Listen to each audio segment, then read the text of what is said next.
আসসালামু আলাইকুম। আজকে চলে এসেছি আমাদের মোস্ট অ্যাওয়েটেড একটা রেস্টুরেন্টে। অ্যাকচুয়ালি এই রেস্টুরেন্টে আসার জন্য আমরা অনেক দিন ধরে ওয়েট করছিলাম, প্ল্যান করছিলাম কিন্তু আসা হচ্ছিল না। রেস্টুরেন্টটার নাম হচ্ছে পান্ডা ডাম্পলিংস। তো এটার অনেকগুলো রিভিউ দেখছি অ্যান্ড খাবারগুলো দেখতে এত ইয়াম্মি লাগতো। আমি আর সোহাগ অলরেডি প্ল্যান করতাম যে আমরা যাব, কিন্তু আর যাওয়া হয়ে উঠতো না।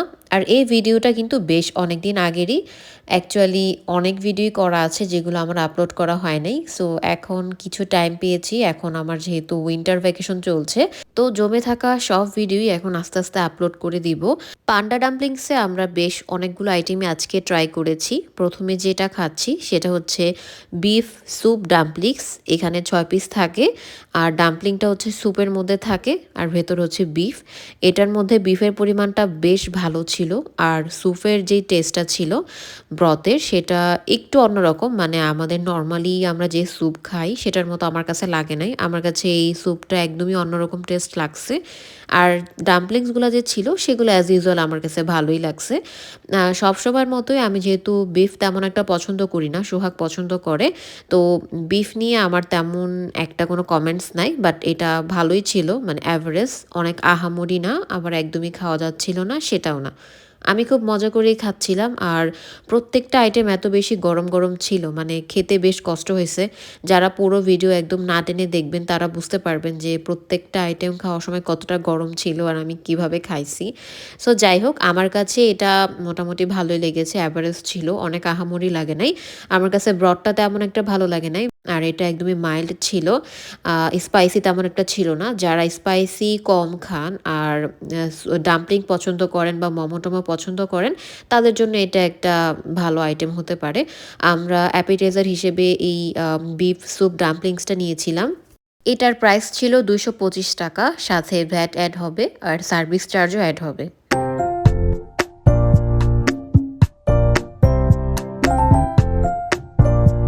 বাই দ্য ওয়ে, আমি ধনেপাতা একদমই পছন্দ করি না। খাবারের মধ্যে থাকলে আমি সেটা ফেলে তারপরে খাই। বাসাতেও হচ্ছে আমার আম্মু ধনেপাতা অনেক পছন্দ করে, সব রান্নাতেই দেয়। আমি অনেক বিরক্ত হই আর খাবার থেকে এগুলো ফেলে ফেলে খাই। সো এখানেও ছিল দেখলাম, ওইটাও আমি ফেলে খাচ্ছিলাম।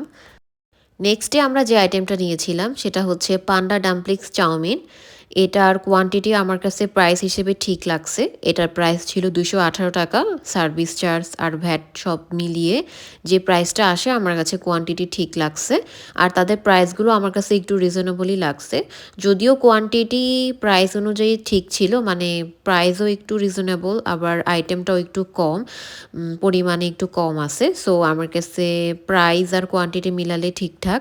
আর আমার কাছে চাউমিনটা কিন্তু বেশ ভালো লেগেছে। নর্মালি আমার মিক্সড চাউমিন অনেক পছন্দ আর এটা অনেকটা এরকম মিক্সড ছিল, মিক্সড টাইপের ছিল। চাউমিনের মধ্যে চিকেন ছিল, বাঁধাকপি ছিল, ডিম ছিল। তো আমার কাছে চিকেনের পরিমাণটা একটু কম লাগছে। ডিম, বাঁধাকপি এগুলাই একটু বেশি ছিল। বাট তারপরও আমার কাছে বেশ ভালো লেগেছে চাউমিনটা। যেহেতু তখন লাঞ্চ টাইম ছিল, সব কিছু মিলিয়ে আমার কাছে ভালোই লেগেছে। কিন্তু চিকেনের পরিমাণটা যদি আরেকটু থাকতো তাহলে ব্যাপারটা আরও জমতো। যারা মিক্সড চাউমিন পছন্দ করেন, মানে অনেকে আছে না চাউমিন লাভার, তাদের জন্য এটা ভালো একটা অপশনস। সো এটা আমি রেকমেন্ড করতেছি, যারা চাউমিন পছন্দ করেন এটা ট্রাই করতে পারেন। বাই দ্য ওয়ে, এই চাউমিনের স্পাইসি লেভেলটাও কিন্তু একদমই কম ছিল। আমার এখন পর্যন্ত যে 2টা আইটেম ট্রাই করা হয়েছে একটাও স্পাইসি মনে হয় নাই। তাদের আইটেমগুলোতে স্পাইসি লেভেলটা একটু কম। কিছু সিলেক্টিভ আইটেম ছাড়া বাকি আইটেমগুলোতে তেমন আর কি স্পাইসি নাই। বাট আমি যেহেতু স্পাইসি পছন্দ করি, তাই আমার কাছে মনে হয়েছিল চাউমিনটা একটু স্পাইসি হলে ভালো লাগতো। আর মোট কথা হচ্ছে চাউমিনটা একদমই বেসিক ছিল, তো আমার কাছে ভালোই লেগেছে।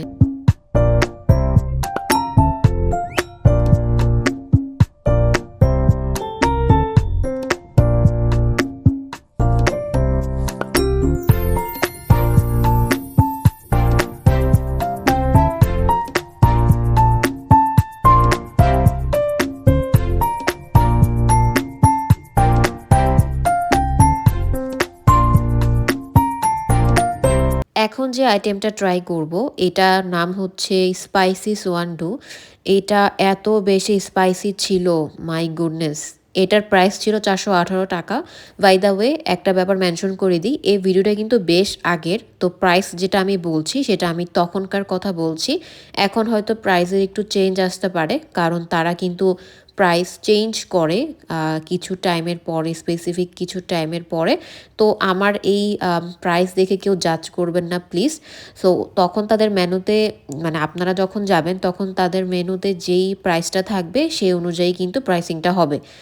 যাই হোক, যে এই আইটেমটা নিয়ে বলছিলাম, এই আইটেমটা অনেক বেশি স্পাইসি ছিল। আর এখানে হচ্ছে মানে চিলি ফ্লেক্সের পরিমাণটা অনেক বেশি ছিল। যারা স্পাইসি পছন্দ করে না তাদের জন্য এই আইটেমটা একদমই প্রযোজ্য না। যাই হোক, আমি এখন যেটা খেলাম এটা হচ্ছে একটা মাশরুম। এই মাশরুমটার নাম হচ্ছে শিটাকি মাশরুম। আমার কাছে বেশ ভালোই লাগে মাশরুমটা। একদম একদম সফট, আর ফ্লেভারটা বেশ ভালো।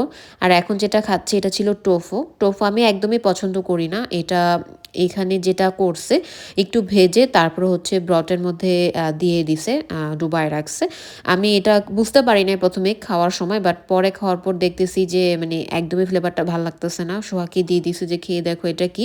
সোহাগ আমাকে তখন বলল যে এটা টোফুটাকে ভেজে তারপর দিয়ে দিছে। তো এই আইটেমের মধ্যে যেই জিনিসগুলা দিছে সেটা হচ্ছে শিটাকি মাশরুম, টোফু, গরুর বট, তারপর আর কি ছিল, সসেস ছিল, মিটবল ছিল, এগুলাই ছিল। তো ব্রডটার জন্য এটা বেশি ইন্টারেস্টিং, কারণ এই ব্রডটা একদমই ইউনিক। আর এখানে হচ্ছে যে আইটেমগুলো আছে সেগুলো তো বেসিক সবগুলাই। তো আমার কাছে আইটেমটা বেশ ভালো লেগেছে। যারা স্পাইসি লাভার আছেন আমার মতো তারা এই আইটেমটা মাস্ট ট্রাই করবেন। আই হোপ এটা সবার কাছেই ভালো লাগবে।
এখন যে আইটেমটা খাবো এটার নাম হচ্ছে black pepper chicken rice.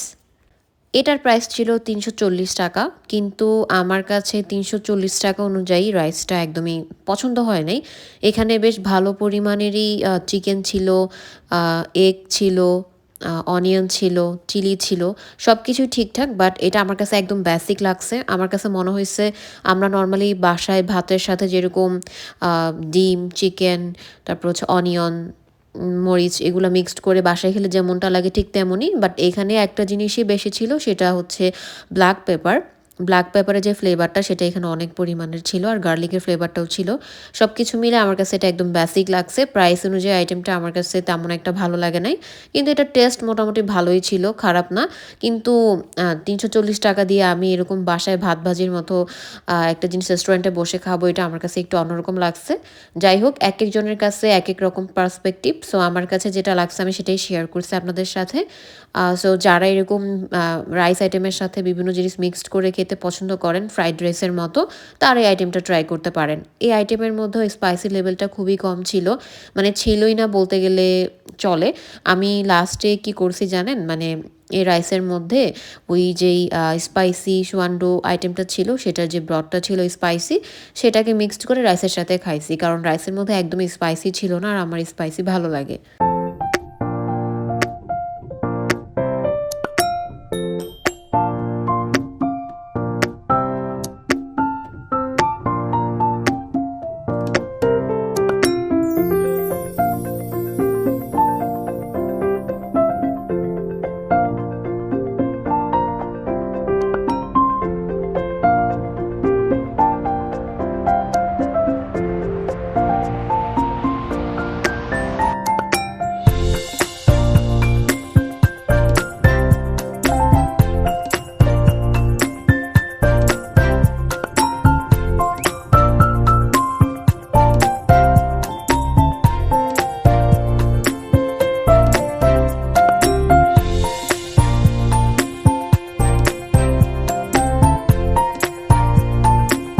Last but not the least, এখন যে আইটেমটা খাবো সেটা হচ্ছে ওয়াটার স্পিনাচ উইথ গার্লিক। এটা হচ্ছে এক ধরনের শাক, বাট কী শাক সেটা আমি বুঝি নাই। অ্যাকচুয়ালি আমি যখন এই আইটেমটা দেখি তখন আমার মনে হয়েছিল আমি ইয়ামচাতে অলওয়েজ একটা আইটেম নেই, সেটা হচ্ছে স্টার ফ্রাইড ক্যাংকং, মানে ওটা কলমি শাক থাকে গার্লিকের সাথে, বেশ মজা, মানে আমার ফেভারিট একটা আইটেম, আমি এরকমই মনে করেছিলাম। বাট এখানে ওই শাকটা দেয় নাই, অন্য একটা শাক দিছে, আমি আইডেন্টিফাই করতে পারিনি। যদিও মেনুতে লেখা ছিল উইথ গার্লিক, বাট গার্লিকের ফ্লেভার আমার তেমন একটা লাগে নাই। সো ওভারঅল আমার কাছে আইটেমটার প্রাইস অনুযায়ী তেমন একটা ভালো লাগে নাই, মোটামুটি লাগছে। এটার প্রাইস ছিল 360 টাকা, সাথে তো ভ্যাট ট্যাট আছেই। তো যারা এরকম স্প্যানিশ পছন্দ করেন, শাকটা পছন্দ করেন বা ভেজিটেবল খান, তাদের জন্য আইটেমটা ঠিকঠাক, কিন্তু আমি এটা সাজেস্ট করব না বা আমার রেকমেন্ডেশনে এই আইটেমটা থাকবে না। পার্সোনালি যদি কেউ ট্রাই করতে চান, ট্রাই করতে পারেন।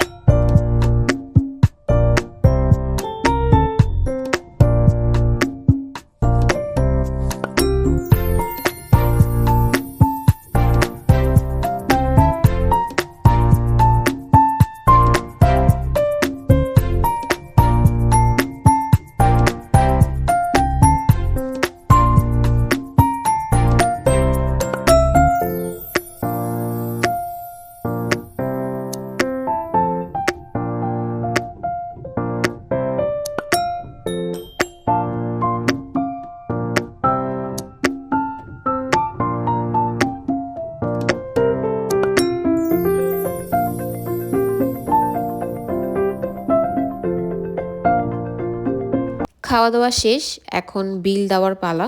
আমাদের টোটাল বিল এসেছিল 1560 টাকা।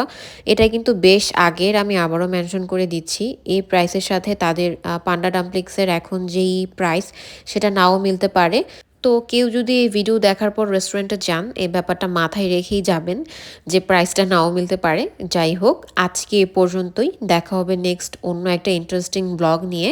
সে পর্যন্ত সবাই নাদিয়া ইমার সাথেই থাকুন। আর এখন পর্যন্ত আমাকে সবাই যে পরিমাণে সাপোর্ট করে গেছেন, আমি সবাইকে অনেক অনেক ধন্যবাদ জানাচ্ছি। আসসালামু আলাইকুম।